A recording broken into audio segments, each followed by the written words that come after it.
Kita kembali berdialog dengan Pak Abdul Fikar Hajar. Pak, kita tahu ini sudah ditentukan jadwal vonis kemarin Baikuni tanggal 24 dan hari ini Arif Rahman Arifin akan divonis 23 Februari 2023. Biasanya seperti apa kebiasaan majelis hakim dalam menentukan vonis ataupun putusan setelah melihat tuntutan yang disampaikan oleh jaksa penuntut umum? Pak Fikar.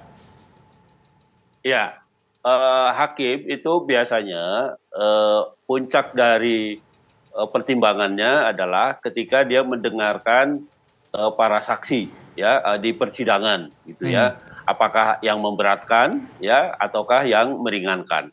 Nah, yang menjadi agak krusial sebenarnya di situ ya.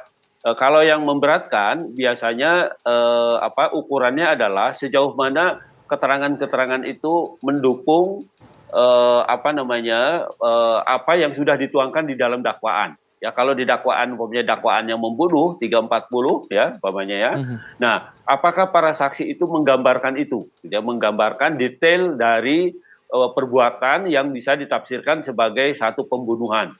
Nah, pembunuhan juga ada dua, pembunuhan biasa dan pembunuhan berencana. Nah, apalagi kalau yang agak sulit itu kan membuktikan bahwa ada orang terbunuh, iya, tapi membuktikan apakah pembunuhan itu dengan rencana atau tidak gitu. Nah, kalau rencana artinya memang orang yang dibunuh itu menjadi target gitu, menjadi target sasaran. Tetapi kalau tidak ada rencana bisa siapa saja. Ya, artinya bahwa ada pembunuhan tapi terjadi secara spontan ya karena ada ekses dari satu peristiwa umpamanya seperti itu. Tapi kalau ada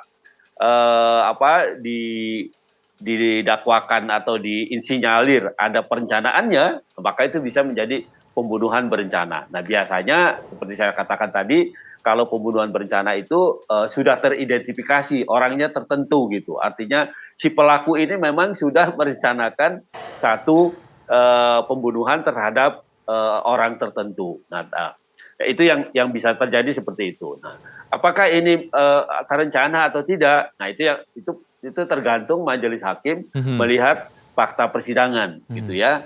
Nah, karena kan kalau dilihat sebabnya umpamanya kenapa Joshua sampai ditembak umpamanya sampai dibunuh gitu ya atau sampai ditembak gitu.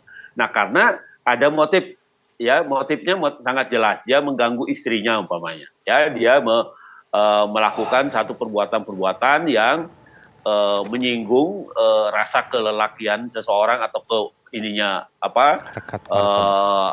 sebagai manusia gitu ya. Nah, maka kemudian itulah yang menimbulkan putusan yang sangat ekstrim, harus menembak gitu. Nah, itu kan juga terbuka di dalam persidangan itu ya, baik melalui keterangan saksi-saksi maupun apa yang dikemukakan oleh terdakwa sendiri juga. Nah, itu yang bisa menjadi pertimbangan hakim ya untuk melihat persoalan ini secara jernih dan mempertimbangkan apakah ini pembunuhan biasa dalam pengertian spontanitas yang dilakukan dalam konteks menembaknya atau memang sudah ada perencanaannya. Ya, artinya memang pembunuhan ini sudah direncanakan sebagaimana dikonstruksikan di dalam dakwaan penuntut umum ya 340 atau 338. Nah, karena ada orang meninggal gitu ya, karena ada orang ditembak dan meninggal.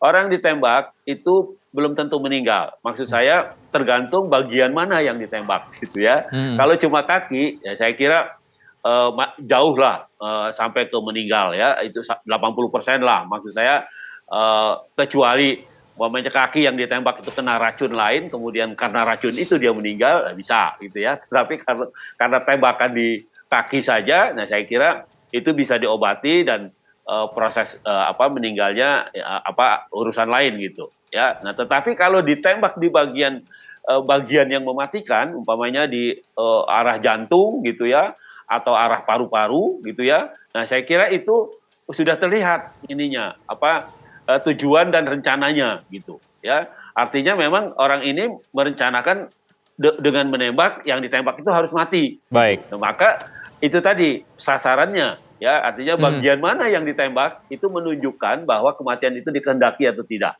gitu. Baik. Ya. Nah, tapi kalau bagian kaki atau bagian tangan pemain yang ditembak, nah itu pasti agak sulit membuktikan bahwa orang yang menembak itu punya maksud untuk membunuh seseorang gitu ya. Tetapi kalau bagian-bagian tertentu yang mematikan, yang menjadi sasaran gitu ya, maka itu sedikit banyak bisa diprediksi gitu bahwa memang si penembak itu memilih bagian tertentu dari tubuh seseorang agar tembakannya itu mengakibatkan pemainnya mati pada seseorang. Baik. Begitu, Mas. Baik Pak Fikar, kita tahan terlebih dahulu karena kita harus jeda. Pemirsa, kita harus jeda terlebih dahulu. Tetap bersama kami di Breaking News TV One.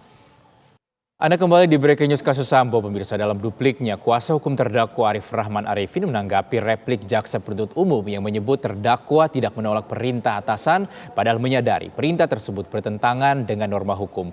Menurut kuasa hukum, bagi orang yang memiliki tingkat kepatuhan yang tinggi, tindakan Arif Rahman yang menyetujui usulan Baikuni Wibowo untuk melakukan backup isi rekaman di CCTV adalah bentuk penolakan terhadap perintah atasan.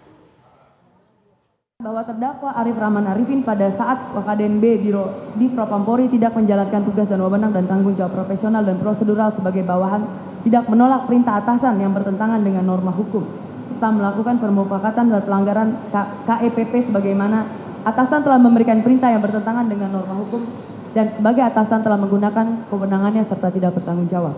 Bahwa kami penasihat hukum berkeberatan dengan pernyataan saudara penuntut umum sebagaimana dijabarkan di atas, dikarenakan berdasarkan alat bukti keterangan saksi Arif Riyadi Arifin, alat bukti saksi psikolog forensik Nathanael Sumampau, alat bukti ahli psikiatri forensik Natalia Widiasi, dan alat bukti surat nomor 10 berupa presentasi dari ahli psikiatri forensik. Maka telah terbukti bahwa setiap orang memiliki atau mempunyai reaksi yang berbeda untuk menolak perintah atasan. Bagi orang yang memiliki tingkat kepatuhan yang tinggi seperti terdakwa Arif Rahman Arifin, perbuatannya yang menyetujui usulan saksi Baikuni Wibowo untuk melakukan backup isi rekaman DVR CCTV dapat dikualifikasikan sebagai bentuk penolakan perintah atasan. Mohon dipahami saudara penuntut umum dan majelis hakim yang kami muliakan. Bentuk penolakan tidak mungkin seragam, namun pasti akan berbeda berdasarkan latar belakang, pola didikan, pendidikan, pergaulan, dan budaya organisasi, sehingga output tindakan setiap orang bisa memberikan hasil yang berbeda untuk stimulus yang sama. Tindakan terdakwa Arif Rahman harus dipahami sebagai suatu kompromi antara kepatuhan dan bentuk menolak perintah atasan berdasarkan logika dan nurani, serta hal tersebut justru menunjukkan ketiadaan mens rea. Bahwa selanjutnya saksi Hendra Kurniawan selaku pimpinan tertinggi Biro Paminal Divisi Propampori dan bagian tim sus yang dibentuk oleh Kapolri merupakan pihak yang seharusnya bertanggung jawab untuk melanjutkan laporan terdakwa saksi Arif Rahman kepada atasan saksi Ferdi Sambo, yaitu Bapak Kapolri. Namun malah melaporkan temuan tersebut kepada saksi Ferdi Sambo dan menempatkan terdakwa Arif Rahman dalam keadaan sulit hingga tertekan, telah menyebabkan terdakwa Arif Rahman Arifin kehilangan percaya diri dan dilema moral untuk mengambil tindakan melawan perintah saksi Ferdi Sambo karena tidak adanya faktor dukungan atau belonging. Hal ini secara ilmiah dapat dijelaskan sebagaimana terbukti berdasarkan alat bukti keterangan ahli psikiatri forensik Dr. Natalia Widiasi yang menyatakan sebagai berikut, bahwa terkait dengan hierarchy of needs diperlukan terpenuhinya unsur perasaan didukung atau belonging, yaitu keadaan di mana seseorang merasa akan didukung dan membuat orang percaya diri untuk mengambil keputusan tertentu, di mana unsur tersebut terbukti tidak terpenuhi karena terdakwa Arif Rahman telah melaporkan isi temuan rekaman DVR, namun tidak mendapat dukungan dari saksi Hendra Kurniawan, sehingga menyebabkan dirinya terpaksa melaksanakan perintah saksi Ferdi Sambo. Mohon perhatian majelis hakim yang memeriksa dan mengadili perkara akuo. Tindakan saudara penuntut umum yang mengutip lampiran petikan putusan sidang Komisi Kode Etik Polri sebagaimana disebut di atas merupakan ketidakcermatan karena buktinya dalam fakta terbukti alat bukti surat 12 berupa putusan sidang Komisi Etik Polri, maka diketahui bahwa amar yang dikutip oleh saudara penuntut umum dalam lampiran petikan putusan tersebut berbeda dengan amar putusan yang tercantum dalam bukti putusan KEPP. Adapun letak perbedaan antara petikan putusan dan amar putusan tersebut adalah pencantuman rekomendasi proses pidana. Dalam amar putusan KEPP tidak terdapat rekomendasi pidana terhadap terdakwa Arif Rahman Arifin, sehingga seharusnya penuntut umum memahami petikan putusan tidak memiliki kekuatan pembuktian. Oleh karenanya tidak dapat dirujuk dalam rangka pembuktian. Kita kembali menuju ke Pak Abdul Fikar Hajar. Pak, pekan depan Sambo CS dalam kasus pembunuhan berencana Brigadir Nofriansah Huta Barat juga akan jalani sidang vonis ataupun putusan. Mungkin kita bisa bahas satu-satu Pak ya, untuk Sambo terlebih dahulu. Setelah mendengar tuntutan, kemudian ada pledoi, kemudian replik dan duplik. Akankah majelis hakim ini akan mengamini tuntutan seumur hidup yang dijatuhkan oleh jaksa penuntut umum? Ya. Kalau melihat rentetan persidangannya, ya fakta persidangan sudah membuktikan bahwa pertama pembunuhan itu ada. Itu artinya karena ada orang yang meninggal atau orang yang mati, gitu ya, karena tembakan. Nah, persoalannya adalah apakah tembakan itu spontan atau atas dasar perintah, gitu ya. Nah, maka itu yang akan menentukan apakah pembunuhan itu disengaja ataukah hanya insiden gitu atau kelalaian gitu ya. Nah, dengan adanya perintah gitu ya. Dengan adanya perintah artinya menembak itu dikehendaki gitu, bahwa menembaknya kemudian menyebabkan kematian gitu ya. Itu sebenarnya sudah bisa diprediksi. Karena lain umpamanya menembak dengan ketepel ya, atau menembak dengan senjata yang pelurunya cuma besi atau yang tidak bukan peluru tajam gitu ya, mungkin bisa diprediksi tidak akan meninggal. Tetapi ketika menembak itu digunakan dengan tembakan yang biasanya dipakai untuk berperang gitu atau untuk menembak untuk melumpuhkan orang, maka tembakan itu akan menjadi indikator ya, apakah itu sengaja membunuh atau tidak membunuh. Tergantung pada bagian mana tembakan itu dilakukan gitu. Kalau dia pada bagian umpamanya dari bagian kaki ke bawah gitu ya, atau bagian perut ke bawah, nah mungkin itu kita bisa tafsirkan itu pasti tidak ditujukan untuk mematikan gitu ya, hanya untuk melumpuhkan gitu. Tetapi ketika tembakan itu dari bagian perut ke atas, menurut saya itu sudah patut diketahui bahwa tembakan itu memang sengaja dilakukan untuk tujuan mematikan gitu. Karena selemah apapun tembakan ditujukan pada bagian-bagian itu pada ujungnya meskipun tidak meninggal secara spontan, tetapi pasti ada proses ya, ada proses di dalam tubuh orang yang ditembak itu, dan kemudian entah beberapa hari atau beberapa saat dia bisa meninggal. Nah, dengan memilih lokasi penembakan itu sebenarnya sudah disadari oleh orang yang melakukan atau orang yang memerintahkan melakukan, gitu ya. Sudah disadari bahwa itu memang bisa mengakibatkan kematian. Nah, karena itu umpamanya tuduhan 338 itu pasti terbukti kalau itu. Tetapi kalau 340, nah itu yang saya bilang harus ada apakah perencanaannya terbukti atau tidak. Nah, itu fakta persidangan sudah membuktikan ya, apakah perencanaan pembunuhan itu dilakukan dengan rencana. Penembakan itu dilakukan dengan rencana ya, yang sengaja kemudian mematikan orang yang ditembak. Nah, itu yang akan membuktikan, yang akan mempertimbangkan tentu saja majelis hakim ya. Nah, kalau jaksa penuntut umum sebagai penuntut dia menyimpulkan itu terbukti ya, karena memang dia dibawa saksi-saksinya, alat-alat buktinya oleh jaksa untuk membuktikan dakwaannya. Terdakwa bisa sebaliknya ya, artinya terdakwa agak sulit mengelak dari dakwaan itu ya, dari apakah penembakannya terbukti atau tidak itu sudah selesai gitu, artinya memang terbukti. Cuma itu tadi merumuskan apakah tembakan itu diniatkan, apakah tembakan itu ada perencanaannya gitu ya, sengaja tapi dengan rencana umpamanya seperti itu ya, sengaja atau karena spontan, nah bisa seperti itu. Nah, itu yang akan dirumuskan dan dipertimbangkan oleh majelis hakim melalui keterangan-keterangan, pertimbangan mengupas keterangan-keterangan saksi ya, baik saksi yang memberatkan maupun saksi yang meringankan.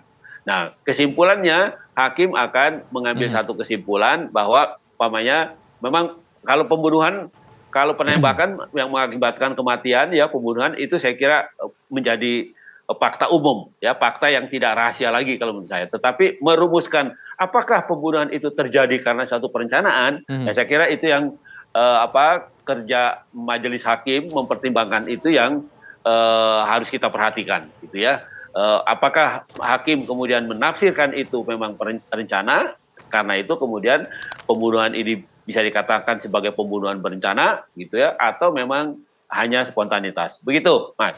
Lantas bagaimana dengan Putri Cendrawati, Pak, yang bersikukuh hingga saat ini mengalami pelecehan seksual ataupun menjadi korban pelecehan seksual, dan ada beberapa hal-hal meringankan juga yang seperti disampaikan oleh penasihat hukumnya bahwa Putri ini tidak terlibat langsung dalam pembunuhan Brigadir Nofriansyah Yosua Huta Barat. Iya, Putri ini kesalahan besarnya adalah dia tidak bereaksi ketika FS itu memutuskan untuk melakukan penembakan. Dia tidak bereaksi sama sekali. Itu yang memberatkan dia. Itu sama dengan menyetujui tindakan yang dilakukan oleh FS gitu. Artinya dia tidak pernah melarang, dia tidak pernah bicara apapun ya tentang apa yang dilakukan oleh FS suaminya. Bahwa dia kemukakan bahwa dia takut gitu, oke lah takut ya, mungkin dalam konteks hidup berumah tangga, bersosialisasi segala macam, mungkin memang agak keras umpamanya Pak FS itu sehingga menimbulkan rasa ketakutan. Tetapi ketika ada putusan untuk membunuh orang, ada putusan untuk menembak orang, ya mestinya itu secara spontan ya, siapapun saya kira secara spontan itu akan bereaksi gitu ketika akan ada orang yang dibunuh, entah melarang ya, atau yang kalau yang setuju ya bahkan memberi support pada penembaknya kalau yang setuju. Nah, tapi saya kira penembakan itu dimanapun tidak dibenarkan kecuali merupakan eksekusi atau di dalam konteks peperangan umpamanya di lapangan gitu ya. Nah, tetapi kalau dalam keadaan normal seperti itu pasti semua orang akan keberatan gitu terhadap tindakan seseorang yang akan menembak orang lain gitu tanpa ada, bahkan kalau dilihat kan tanpa ada proses hukum gitu. Nah, terhadap penjahat saja yang jelas-jelas sudah melakukan kejahatan gitu ya. Nah, keamanan atau petugas penanggung jawab keamanan itu tidak boleh sampai mematikan gitu ya, tapi melumpuhkan gitu. Karena itu senjata diberikan kepada mereka yang ada di wilayah ada di front keamanan itu ya, saya kira yang dilegalkan itu adalah menembak untuk melumpuhkan, kecuali dia merasa terancam atau merasa diancam ya, kalau tidak nembak dia yang ditembak umpamanya ya. Nah, kecuali ada keadaan seperti itu. Begitu, Mas. Baik. Ditahan dulu Pak Fikar, kita akan melihat kondisi terkini di ruang sidang utama Pengadilan Negeri Jakarta Selatan. Nampaknya sidang obstruction of justice dengan agenda pembacaan duplik oleh penasihat hukum terdakwa akan segera dimulai.